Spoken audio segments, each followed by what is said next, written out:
Hello students, PHIC 131 का history of India from the earliest time up to 300 C. इसका मैंने blog one अभी डाला ही है, जिससे बहुत सारे स्टूडेंट्स ने इसको लाइक भी किया है। और अब सब्सक्राइब लेकिन किसी ने नहीं किया, प्लीज सब्सक्राइब भी करिए ताकि और ज्यादा से ज्यादा मुझे मोटिवेशन मिले और मैं और सब्जेक्ट की वीडियो भी आप लोग के लिए डाल सकूं जिससे आप एग्जाम क्लियर कर सकें। और ये मेरा ईमेल आईडी है shukla11madhu@gmail.com। इस पे आपको कोई भी वीडियो डालनी हो आप मुझसे मेल कर सकते हो। और प्लीज सब्सक्राइब कीजिए और हर 2 दिन में मैं एक वीडियो डालने की कोशिश करूंगी जिससे ज्यादा से ज्यादा आपको बेनिफिट मिले। इस सेकंड यूनिट में जो हम कवर अप करने वाले हैं, सबसे पहले हमारा इंट्रोडक्शन रहेगा। उसके बाद second point archaeological sites and what we are made of. उसके फिर method archaeology in the fields and analyzing of evidence, some prominent archaeological sites in Indian subcontinent। उसके बाद इम्पोर्टेंट टॉपिक मैंने फर्स्ट यूनिट में भी बताए हैं और उसके बाद रहेगी हमारी समरी। हेलो स्टूडेंट्स, इस सेशन में जो हम डिस्कस करने वाले हैं उसमें हमारा रहेगा कि अतीत को समझने के लिए एक स्रोत के तौर पर पुरातत्व की प्रकृति के बारे में हम इसमें डिस्कशन करेंगे। और पुरातत्व स्थल क्या होता है, ये कैसे बनता है, पुरातत्व में फील्ड वर्क और डेटा इकट्ठा करना के तरीके क्या क्या होते हैं। और उसके बाद आपका आता है पुरातात्विक सबूतों की जांच में इस्तेमाल होने वाली जो अलग अलग टेक्निक्स होती हैं, उससे हमें इसके अतीत के बारे में पता चलता है, इसके बारे में। और भारतीय उपमहाद्वीप में मौजूद जो प्रमुख प्राचीन स्थल हैं उसके। Hello students, archaeological sites and what they are made of, ये क्वेश्चन आपका इंपॉर्टेंट है और इसमें से शॉर्ट क्वेश्चन भी आपके आ सकते हैं, तो प्लीज इस पर फोकस करिए। पुरातत्व और ऐतिहासिक विकास। पुरातत्व और इतिहास के बारे में हम अगर बात करें तो दोनों का जो मकसद होता है वो अतीत को समझना ही होता है, लेकिन ये अलग अलग रिसोर्सेज यूज करते हैं। और हिस्ट्री का मेन एम जो होता है कि लिखित रिकॉर्ड पे ही डिपेंडेंट होता है, जबकि पुरातत्व में औजार, मिट्टी के बर्तन, इमारतें हो गया, सिक्के हो गया, शिलालेख हो गया, मूर्तियां हो गया, या फिर और भी बहुत सारी भौतिक चीजें होती हैं जिस पे ये रिसर्च करते हैं। अब क्वाइंस की बात करूं तो इसमें इसके अध्ययन को न्यूमिस्मेटिक्स जो मुद्रा शास्त्र होता है उसमें शिलालेखों के अध्ययन को एपिग्राफी यानी कि अभिलेख शास्त्र भी कहा जाता है। अब जो पुरातत्व है वो हमें ऐतिहासिक और प्रागैतिहासिक ये दोनों में आपका डिफरेंस आ सकता है। इसका या तो क्वेश्चन इस टाइप से पूछा जाएगा या फिर क्वेश्चन पूरा लॉन्ग फॉर्म में पूछा जाएगा, तो दोनों कालों को समझने में ये हेल्प करता है। ऐतिहासिक काल की जो शुरुआत है वो लगभग 5000 साल पहले लेखन के आविष्कार के साथ हुई थी, जबकि जो प्रागैतिहासिक काल है उसका मतलब लिखित रिकॉर्ड में पहले का समय बताया जाता है। अब पुरातत्व का आधुनिक अध्ययन 1817 में शुरू हुआ था, जब CJ जो थॉमसन थे और इन्होंने 3 एज सिस्टम यानी कि 3 युगों की जो एक प्रणाली थी, जैसे पाषाण युग हो गया, आपका कांस्य युग हो गया, या फिर आपका लौह युग हो गया, इसकी शुरुआत की थी। भारत में जो पुरातत्व का विकास है वो औपनिवेशिक काल के दौरान ही हुआ। सर अलेक्जेंडर कनिंघम हो गए जिन्होंने पुरातत्व विज्ञान का जनक माना जाता है, और जितने भी पुरातात्विक सर्वेक्षण होते हैं उसमें इन्होंने अपना इनका एक इम्पोर्टेंट रोल भी रहा है। 1861 की बात करें तो इसमें जो आर्कियोलॉजिकल सर्वे ऑफ इंडिया यानी कि ASI की स्थापना की गई थी।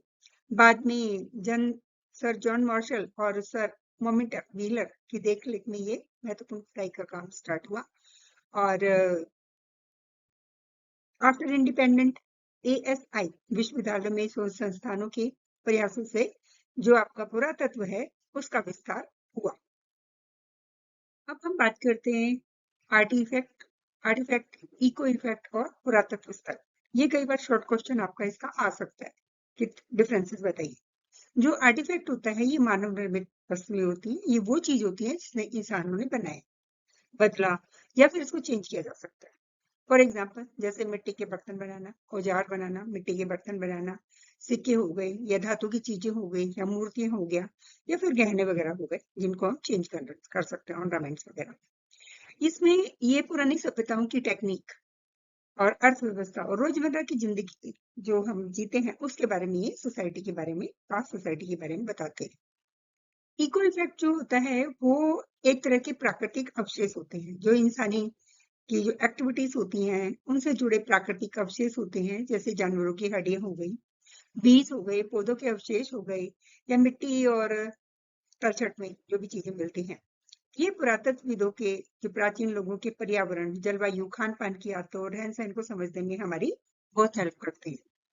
इसके बाद आता है आपका पुरातत्विक स्थल। पुरातत्विक स्थल वो जगह होती है जहाँ पुरानी इंसानी की जो एक्टिविटीज होती हैं, जो गतिविधियां होती हैं, उनके सबूत मिलते हैं।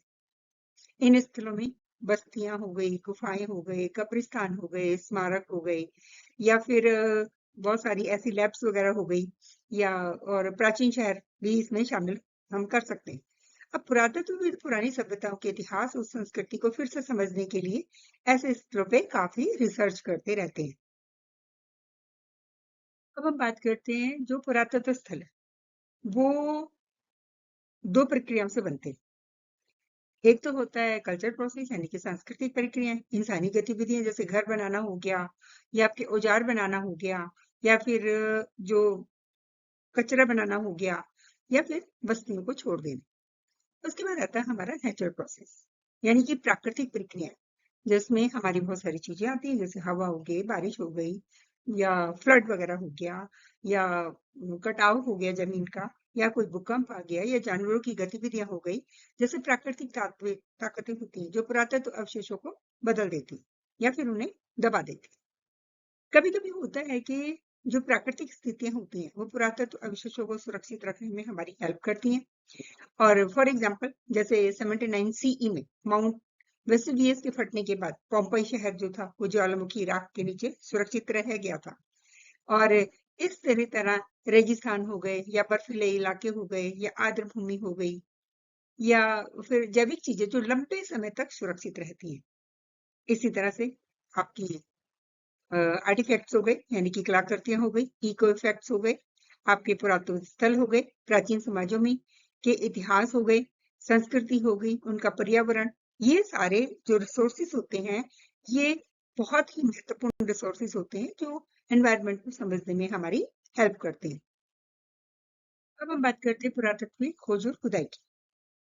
अब पुरातत्व फील्ड वर्क इंसानी अतीत के बारे में सबूत इकट्ठा करने का एक ऐसा प्रोसेस है। इसके ना दो प्रोसेस होते हैं। सबसे पहले तो होता है खोज और दूसरा होता है खुदाई। दो तरीके शामिल होते हैं इसके अंदर। पुरातत्व खोज का मतलब होता है कि बिना खुदाई के पुरातत्व स्थलों की पहचान करना या उन पर बहुत सारी रिसर्च करना। पुरातत्व स्थलों और जमीन के नीचे जब दबी जितनी भी संरचनाएं होती है उनका पता लगाने के लिए, जैसे आपका जमीन सर्वे हो गया, या आपकी सैटेलाइट इमेज हो गई, जीपीएस हो गया, जीआईएस हो गया, और भी बहुत सारी ऐसे साइंटिफिक टेक्निक होती हैं, जैसे ग्राउंड नेट पेनिट्रेटिंग रडार हो गए, जिसको जीपीआर भी बोल सकते हो, और मैग्नेटोमेट्री, आपका एलआईडीएआर का भी ये यूज करते हैं। ये जो तरीके होते हैं, ये नई नई जगह को खोजने और उनकी जो बसावट होती है इसके तरीकों को समझने में हमारी हेल्प करते हैं। पुरातत्व खुदाई में किसी जगह की व्यक्तिगत व्यवस्थित खुदाई करके, जैसे कलाकृतियां हो गई, संरचनाएं हो गई, उनके अवशेष हो गए, उनके मूल संदर्भ को ना उजागर किया जाता है। और जैसे आपकी खुदाई होगी, इसमें आपका एक स्ट्रेटिग्राफी होती है, जैसे सत्रीकरण हो गया, इसके सिद्धांत पर आधारित होता है, क्योंकि इसके अकॉर्डिंग जो निचली लेयर होती है और ऊपरी लेयर जो होती है ये उससे पुरानी होती है। और ये जो सिद्धांत है उसको लॉ ऑफ सुपर इम्पोजिशन, यानी कि अध्यारोपण का नियम भी कहा जा सकता है। खुदाई दो तरह की होती है, हॉरिजॉन्टल होती है, या फिर खुदाई इसका मतलब किसी बड़े इलाके में एक खास सांस्कृतिक दौर का अध्ययन करने के लिए किया जाता है। इसको समझने के लिए किया जा सकता है, क्योंकि खुदाई से जितने भी पुरातत्वविद विदों को प्राचीन घरों, औजारों, व्यापार, सामाजिक संगठन और धार्मिक मान्यताओं, उनके दफनाने के तरीके में भी उनको काफी हेल्प होती है। क्योंकि खुदाई क्या है, एक विनाशकारी प्रोसेस है, और इसीलिए सभी खोजों को सावधानी पूर्वक उनका रिकॉर्ड और विश्लेषित अलग अलग तरीके से इनको किया जा सकता है। बात करते हैं डेटिंग की, इसमें भी आपका क्वेश्चन बन सकता है, तो प्लीज जो जो मैं इंपॉर्टेंट बता रही हूँ प्लीज उस पर फोकस करिए। ज्यादातर एग्जाम में आते हैं इस टाइप के क्वेश्चन। अब हम डेटिंग मेथड की बात करते हैं, तो इसके तरीके और निर्माण के तरीके अलग अलग होते हैं, क्योंकि काल निर्धारण पुरातत्व का एक महत्वपूर्ण हिस्सा है, क्योंकि इसमें से कलाकृतियां और पुरातात्विक स्थलों की उम्र का पता लगाने में हमारी काफी हेल्प मिलती है। जो भी घटनाएं होती हैं उनका क्रम तय करने के लिए पुरातत्वविद सापेक्ष काल निर्धारण यानी कि रिलेटिव डेटिंग के तरीकों को इस्तेमाल करता है। अब जैसे कि टाइपोलॉजी हो गया, आपका स्ट्रैटिग्राफी हो गया, शैली संबंधी विश्लेषण हो गए, लकड़ी की वस्तुओं की उम्र पता लगाने के लिए डेंड्रोक्रोनोलॉजी यानी कि ट्री डेटिंग का इस्तेमाल किया जाता है। अब जो सटीक तरीके होते हैं, उनकी तारीखों को सटीक तारीख निकालने के लिए पुरातत्व विज्ञानी भी इसका इस्तेमाल करते हैं। और सबसे ज्यादा जो यूज होता है तरीका, वो होता है रेडियो कार्बन यानी कि कार्बन 14 डेटिंग है, जिसमें 1950 के जो विलॉर्ड लिब्बी थे उन्होंने इसको डेवलप किया था। 50,000 साल तक पुरानी जैविक सामग्रियों की उम्र का पता लगाया जा सकता है इससे।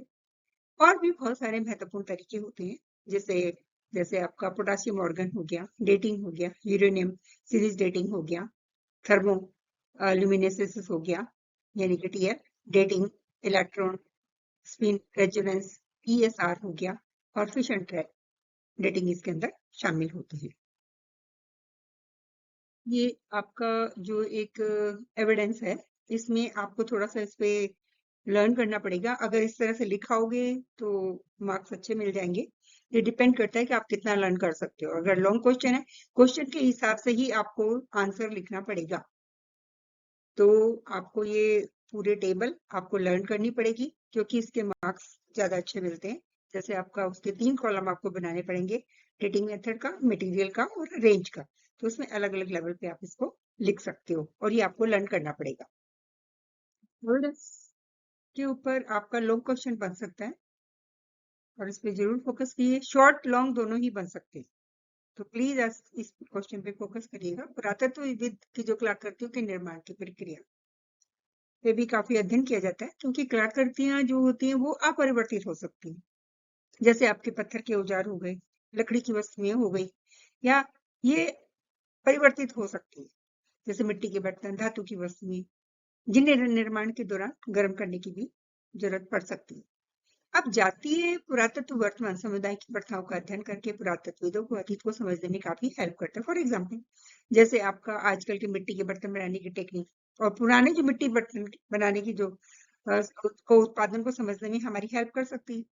अब जो प्रायोगिक पुरातत्व में प्राचीन औजारों और टेक्निकों का पुनर्निर्मित करके समझना भी इसमें शामिल होता है, कि वो कैसे बनाए गए होंगे, कैसे इनका यूज किए जाते थे।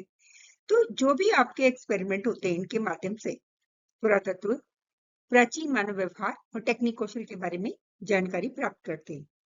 अब जो एक मॉडर्न साइंटिफिक टेक्निक है, सूक्ष्मदर्शी और रासायनिक विश्लेषण जैसे आधुनिक वैज्ञानिक कलाकृतियां प्राचीन टेक्निकों के अध्ययन में और भी ज्यादा हमारी हेल्प करती हैं।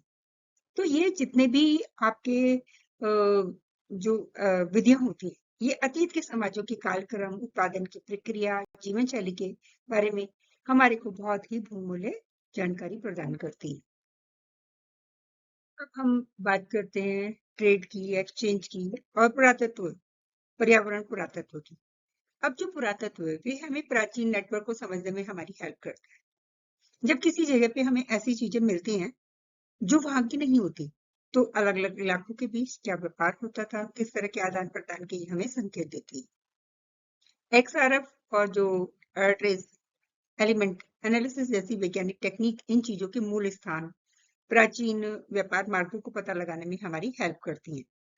क्योंकि पर्यावरण पुरातत्व अतीत में इंसानों और पर्यावरण के बीच जो रिश्ते का में जो अध्ययन होता है उसके बारे में पता करता है। ये प्राचीन जलवायु, वनस्पति, जीव जगत के बारे में जानकारी जुटाने में भी ये काफी हमारी हेल्प करता है। तो जो प्राचीन पौधे होते हैं उनके अवशेषों पे काफी रिसर्च को जो आर्कियोबॉटनी, पुरातत्व वनस्पति विज्ञान भी इसको कहा जा सकता है। जबकि जानवरों के अवशेषों के अध्ययन करने के लिए जू आर्कियोलॉजी यानी कि पुरातत्व प्राणी विज्ञान कहा जा सकता है इसको। तो जो पौधे के अवशेषों के जो बीज होते हैं, जैसे अनाज हो गए, पराग हो गए, फाइलोटिक वगैरह इसके अंदर शामिल होते हैं। जबकि जानवरों के अवशेषों में उनकी हड्डियां हो गई, पक्षी हो गए, मछलियां हो गई और भी बहुत सारे जीव जंतु उसमें शामिल होते हैं। ये अध्ययन प्राचीन खान पान की आदतों, उनकी जलवायु, उनकी खेती, उनके पर्यावरण में जो बदलाव होते हैं उसके बारे में हमें बहुत ही इंपॉर्टेंट नॉलेज हमें देते हैं। मेन जो कंक्लूजन अगर हम निकालें तो जो व्यापार का जो अध्ययन होता है या पर्यावरण पुरातत्व हमें पुराने समाजों की आर्थिक गतिविधियों की पर्यावरण स्थितियों के बारे में हमें बताता है। अब इसमें हमारा डाइट हो गया, सब्सिस्टेंस हो गया, या बायो आर्कियोलॉजी हो गया, या अंडर वाटर आर्कियोलॉजी। अब जो पुरातत्व विज्ञान है ये हमें पौधों और जानवरों के अवशेषों के अध्ययन के जरिए प्राचीन लोगों के खान पान, उनके जीवन निर्वाह, उनके तरीकों को समझने में हमारी हेल्प करता है। अब मिट्टी के बर्तनों से मिले जुले जितने भी अनाज हो गए, बीज हो गए, फल हो गए, जिनको खाने के अवशेष जो होते हैं, ये वो इस बात का सबूत देते हैं कि लोग क्या क्या खाते थे। जानवरों हड्डियों के कटे हुए निशान मांस खाने का संकेत देते हैं। बायो आर्कियोलॉजी में खान पान, उनकी सेहत, उनकी उम्र और उनकी समाजिक स्थिति को समझने के लिए इंसानी कंकालों का पे रिसर्च की जाती है। और हड्डियों और दांतों में आइसोटॉपिक विश्लेषण से पता लगाने में मदद मिलती है कि लोग शाकाहारी भोजन करते थे जो मांस पे आधारित हुआ करता था। कब्रों में रखी हुई चीजों से प्राचीन समाजों के बारे में पता चलता है, सामाजिक अंतर और स्थिति के बारे में पता चलता है। अब जो पुरातत्व विज्ञान है वो बस्तियों, कब्रों, औजारों, धार्मिक ढांचों, रॉक आर्ट यानी कि जो चट्टान पर बनी कलाकृतियां होती है उनमें काफी रिसर्च करने के बाद पुराने समाजों की जांच करने में ये हमारी हेल्प करता है। अब ये जो अवशेष होते हैं सामाजिक संगठन, मान्यताओं, रीति रिवाजों, सांस्कृतिक परंपराओं के बारे में जानकारी देते हैं। अंडर वाटर आर्कियोलॉजी जो होती है ये पानी के नीचे जितने भी पुरातात्विक अवशेष होते हैं इस पे रिसर्च की जाती है, जिसमें डूबी हुई बस्तियां हो गई, आपके बंदरगाह हो गए, जहाजों का मलबा हो गया, वो सब चीजें इसके अंदर शामिल होती हैं। ये प्राचीन समुद्री व्यापार, तटीय सभ्यताओं को फिर से समझने में हमारी हेल्प करता है। भारत में जैसे बेटका द्वार में डूबी हुई बहुत सारी प्राचीन समुद्री गतिविधियों के सबूत मिले हैं। अब इस तरह से जो आपका पुरातत्व सबूत पुराने समाजों के खान पान की आदतें, सामाजिक जीवन, मानव सभ्यताओं, मानव मान और जो पुरानी मान्यताएं होती हैं, आर्थिक गतिविधियां होती हैं, उनको समझने में हमारी काफी हेल्प करता है। स्टूडेंट्स इसमें आपके शॉर्ट क्वेश्चन बन सकते हैं। भीमबेटका पे आ सकता है, मेरगढ़ पे आ सकता है। भीमबेटका मध्य प्रदेश में स्थित है और इसकी खोज 1957 में वीएस वांगणकर ने की थी। और ये 700 से ज्यादा इसमें गुफाएं हैं, चट्टानी आश्रय स्थल भी मिले हैं। और ये जगह अपनी मध्य पाषाण कालीन यानी कि मेसोलिथिक रॉक पेंटिंग के लिए काफी फेमस है। यहाँ पे शिकार करना, मछली पकड़ना, नाचना और रोजमर्रा की जिंदगी के दृश्य इसमें दिखाए गए हैं। इसे 2003 में यूनेस्को की विश्व धरोहर स्थल घोषित किया गया है। दूसरा आता है हमारा मेहरगढ़, ये भी इम्पोर्टेंट है। मौजूदा पाकिस्तान स्थित मेहरगढ़ दक्षिण एशिया की शुरुआती नवपाषाण कालीन यानी कि नेरथिक बस्ती में से एक माना जाता है। यहाँ के लोग मिट्टी और ईंटों के घरों में रहते थे, पशुपालन करते थे, खेती करते थे। ये सब शुरुआती खेती, व्यापार और दफनाने की परंपराओं का सबूत देता है। इसके बाद आती है हमारी हड़प्पा। हड़प्पा पाकिस्तान के पंजाब में स्थित है और इसी के नाम पर हड़प्पा सभ्यता का नाम पड़ा। यहाँ की महत्वपूर्ण खोजों में वहाँ के किले, अनाज के गोदाम, वर्कशॉप, घर, जल निकास प्रणाली और कब्रिस्तान वगैरह इसमें शामिल है। ये सिंधु घाटी सभ्यता का एक महत्वपूर्ण शहरी केंद्र था। अब मोहनजोदारो के बारे में बात करते हैं। मोहनजोदारो पाकिस्तान में स्थित मोहनजोदारो जो आपका हड़प्पा सभ्यता का सबसे बड़ा शहर था। यह ग्रेट बाथ यानी कि विशाल स्नानागार की और सुनियोजित सड़कों, जल निकासी व्यवस्थाओं, कुओं, कार्यशालाओं, पुरोहित राजा यानी कि वरिष्ठ किंग की मूर्ति के लिए काफी फेमस है। अब हड़प्पा वासियों की उन्नत शहरी योजना को ये शो करता है। उसके बाद आता है हमारा धोलीवारा। धोलीवारा गुजरात के कच्छ में रण में स्थित है और यह हड़प्पा सभ्यता के सबसे बड़े स्थलों में से एक माना जाता है और अपनी अनूठी नगर योजना के लिए उन्नत जल प्रबंधन प्रणाली के लिए जाना जाता है। यह शहर किले, मध्य नगर, निचले नगर में विभाजित था। उसके बाद आता है तक्षशिला। वर्तमान पाकिस्तान में स्थित तक्षशिला एक बहुत इंपॉर्टेंट और प्राचीन शहर और ये शिक्षा का केंद्र था। इसमें 3 बस्तियां थी, भौर, भील हो गया, भौर हो गया, सिरकप हो गया और सिरमुख हो गया, जो अलग अलग ऐतिहासिक काल की हैं। और इसके स्थल हैं मौर्य, एडो ग्रीक, शक पार्थियन और कुषाण प्रभाव को ये शो करता है। उसके बाद आता है हमारा अमरावती। अमरावती और सांची भी इंपॉर्टेंट है। अमरावती आंध्र प्रदेश में स्थित है और ये बाद के सातवाहन शासकों की राजधानी थी और इसका विकास 3री शताब्दी ईसा पूर्व और 3री शताब्दी ईस्वी के बीच हुआ। यह स्थान अपने महाचैत्य विशाल स्तूप के लिए बहुत फेमस है। दक्षिण भारत में सबसे बड़े बौद्ध स्तूपों में से एक है और इस स्तूप को संगमरमर की सुंदर मूर्तियों से सजाया गया है, जिसमें बुद्ध के जीवन की घटनाओं को इसमें दिखाया गया है। इसके बाद आता है सांची। मध्य प्रदेश में से सांची भारत का सबसे महत्वपूर्ण बौद्ध स्थलों में से एक है। मूल स्तूप का निर्माण सम्राट अशोक की तीसरी शताब्दी ईसा पूर्व में करवाया गया था। ग्रेट स्तूप इस तरह का सबसे बड़ा स्मारक है और यह अपने 4 सुंदर नक्काशीदार तोरणों यानी कि प्रवेश द्वारों के लिए काफी फेमस है, जिन पर जातक कथाओं और बुद्ध के जीवन की घटनाओं को उकेरा गया है। स्टूडेंट्स, अगर शॉर्ट क्वेश्चन है इट मीन्स केवल आपको टू द पॉइंट ही लिखना है, ज्यादा लेंथी नहीं लिखना है। बहुत सारे स्टूडेंट्स क्या करते हैं कि छोटा क्वेश्चन है, 4 मार्क्स का क्वेश्चन है, 6 मार्क्स का क्वेश्चन है, तो उसको पूरा 2-3 पेज भर देते हैं। इस तरह से नहीं करना है। आपको टाइम के अकॉर्डिंग अपने क्वेश्चन पेपर को लिखना है, क्योंकि लास्ट में शॉर्ट क्वेश्चंस के लिए हमारे पास केवल आधा घंटा होता है, उसमें हमें 4 क्वेश्चंस करने होते हैं, तो उसी हिसाब से आपको ये अपना लिखना पड़ेगा। ज्यादा लेंथी नहीं लिखना, टू द पॉइंट लिखना है। ये मैंने बुक के बैक के क्वेश्चन दिए हैं, इसमें डिफरेंसेस बताना है दोनों के बीच में, आर्कियोलॉजिकल और आर्कियोलॉजिकल एक्सकवेशन में और एक्सप्लोरेशन के बारे में। तो ये आप इसमें लिख सकते हो, शॉर्ट में मैंने दिया है और इसमें मार्क्स अच्छे मिल जाएंगे आपके, टू द पॉइंट है। और हमेशा पॉइंट्स में लिखने की कोशिश करिए जिससे कि मार्क्स ज्यादा मिल सके। इसमें सेकंड क्वेश्चन जो आपका है, इसमें अलग अलग तरह की जो आर्कियोलॉजी होती है, इसके मेन सोर्सेज क्या हैं। आर्टिफैक्ट हो गया, इको फैक्ट हो गया, जो मैंने आपकी पीपीटी में पूरा मैंने डिटेल्स बताई है, बस ये शॉर्ट फॉर्म में आपको इस तरह से लिखना है। टू द पॉइंट लिखोगे, उनको हाईलाइट करोगे तो मार्क्स ज्यादा मिलेंगे। इसमें जो आपका एक नेक्स्ट क्वेश्चन जो आ रहा है कि भारतीय उपमहाद्वीप में जो चावल बनाने की खेती शुरुआती केंद्रों के बारे में हमारे पास क्या सबूत मिलते हैं। मेहरगढ़ के बारे में मैंने आपको बताया भी था कि ये इंपॉर्टेंट है। मौजूदा पाकिस्तान में स्थित जितने भी मेहरगढ़ के भारतीय उपमहाद्वीप सबसे शुरुआती नवपाषाण बस्ती में से एक माना जाता है और यही वहां की जो खेती जो इंपॉर्टेंट थी उसके बारे में काफी सबूत भी देता है। जो पुरातात्विक जो खुदाई हुई है उसमें जो कि जले हुए दाने भी मिले, बीज मिले, जो बताते हैं कि ये 8वीं सहस्त्राब्दी ईसा पूर्व से हो रही है। बिटमैन ने तारकोल जैसे पदार्थ में लगे पत्थर के जैसे ब्लेड हो गए या कि दराती हो गई, फसलों की कटाई का ये संकेत देते हैं।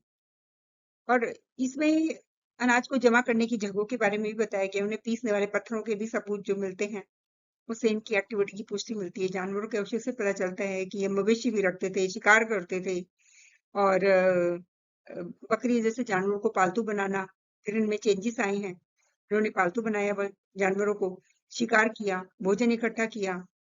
जो भोजन इकट्ठा करने की जो ये प्रोसेस है, इससे इकोनॉमी के बारे में पता चलता है। धीरे धीरे उसमें चेंजेस हुए। हालांकि मेहरगढ़ मुख्य रूप से जौ और गेहूं की शुरुआती खेती से जुड़ा हुआ है, लेकिन ये भारतीय उपमहाद्वीप में खेती की शुरुआत का एक सबसे इंपॉर्टेंट सबूत देता है, क्योंकि चावल की खेती के बाद बहुत सारे एरियाज में खासकर गंगा घाटी में यह डेवलप हुआ और इस तरह से मेहरगढ़ जो था वो दक्षिणी एशिया की खेती और जानवरों को पालतू बनाने में शुरुआती केंद्र यही माना जाता है, इसलिए मेहरगढ़। और इसमें ये क्वेश्चन भी आ सकता है, बौद्ध धर्म से जुड़ी प्राकृतिक जगहों, कलाओं और वास्तुकलाओं की विशेषताओं के बारे में बताइए। तो जिस हिसाब से क्वेश्चन होगा उसी हिसाब से आपको आंसर देना है, ठीक है। जो सांची और अमरावती के बारे में मैंने आपको पहले बताया ही था जब मैंने पीपीटी आगे आपको डिटेल्स बताई। ये मध्य प्रदेश में है, अशोक के समय इसका विकास हुआ है। इसके महान स्तूप के लिए ये बहुत ज्यादा फेमस है। पत्थर की रेलिंग है, वेदिका वगैरह, नक्काशी बहुत अच्छी है। ये प्रवेश 4 तोरणों से घिरा हुआ है।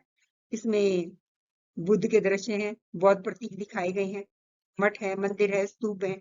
अमरावती ये आंध्रा में है। सातवाहन काल में इसका डेवलपमेंट हुई।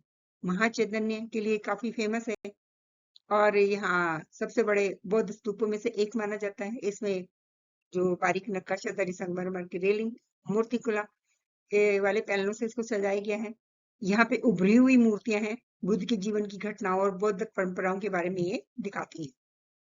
जैसे कि मैंने आपको बताया था, archaeological site and what they are made of, ये इंपॉर्टेंट टॉपिक है। उसके बाद मेथड, इस फील्ड के बारे में काफी मैंने डिटेल्स आपको पहले भी दे चुकी हूँ, तो आप प्लीज फोकस करिएगा। हेलो स्टूडेंट्स, मैंने इसमें जो सेशन है इसके अंदर समरी के बारे में बात कर रही हूँ। पुरातत्व विज्ञान, खोज, खुदाई, वैज्ञानिक विश्लेषण और भौतिक अवशेषों के जरिए इंसानों के अतीत को फिर से समझने की इसमें थोड़ा एक्सप्लेनेशन दी है।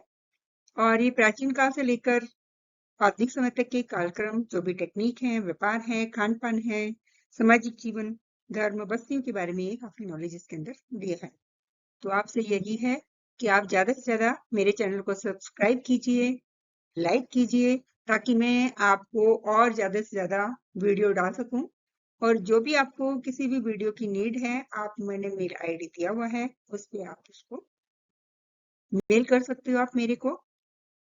यही मैं चाहती हूँ कि आपका प्लीज आप सब्सक्राइब कीजिए, लाइक कीजिए, ताकि मैं ज्यादा से ज्यादा स्टूडेंट्स को हेल्प मिल सके और मैं ज्यादा से ज्यादा वीडियो डाल सकूं हर सब्जेक्ट की। अभी मैंने साइकोलॉजी के सब्जेक्ट की वीडियो डाली थी बहुत सारी। अब मैं बीए के सब्जेक्ट्स, बीए बीकॉम, बीएजी के, बीएचआई के और हिस्ट्री के, इकोनॉमिक्स के, सभी की मैं धीरे धीरे वीडियो डालना स्टार्ट कर रही हूँ।